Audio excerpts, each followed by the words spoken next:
Godina Arsii lixaa magaalaa Kokosaatti waan ajaa'ibsiisaatu ta'e. Egaa godina Arsii lixaa magaalaa Kokosaa waldaan Makaana Yesuus Kokosaa gidduu kana sagantaa afuuraa cidha afuuraa guddaarra turte. Sagantaa afuuraa fi konfiraansii kana irratti namoota Waaqayyoo hojjetaa wangeelaa Tashaalee Tasgaraa, faarfataa Fedhasaa Oliiqaa fi faarfataa Simbiruu Barisootu affeeramee ture.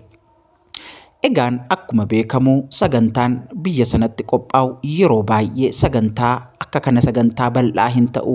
Sababiin isaa immoo godinni Arsii lamman isaaniiyyuu Arsiin lixaas Arsiin ba'aas irra jireessaan biyya Musliimni itti baay'atu waan ta'eef akka kanatti sagantaa guddaa fi waaqeffannaa bal'aan hin geggeeffamu. Inni alanaa kun garuu magaalaa Kokosaatti waan ajaa'ibsiisaa fi wanta dinqisiisaatu ta'e. Waldaan Makaana Yesuus Kokosaa sagantaa kana qopheessite baay'ee milkoofte. Sagantaa kana irratti lubbuu haaraan Musliima akkasumas amantii garaagaraa irraa kan dhufan namoota 2,000 oltu Yesuus Kiristoosiin fayyisaa lubbuu isaanii godhatanii fudhatanii. Kun wanta dinqisiisaa fi waan ajaa'ibsiisaadha. Egaan biyya olaantummaan kiristaanaa hin mul'anne keessatti godina akka Arsii kana keessatti wantooti akkasii baramoo miti. Haa ta'u iyyuu malee gidduu kana Waaqayyo hojii dinqisiisaa fi hojii ajaa'ibsiisaa hojjeteera. Sagantaan kun olaantummaadhaan xumurameera. Sagantaan kun boojuudhaan xumurameera.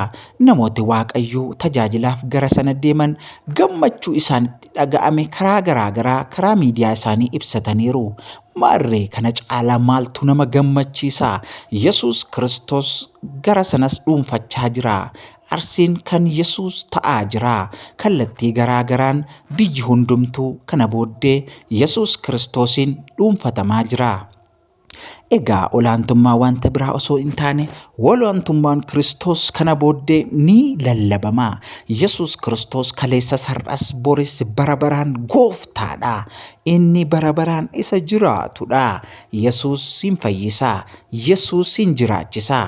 Yesuus madda gammachuu keenyaa. Nagaan Waaqayyoo isiniif haa baay'atu. Baga gammaddan baga gammanne.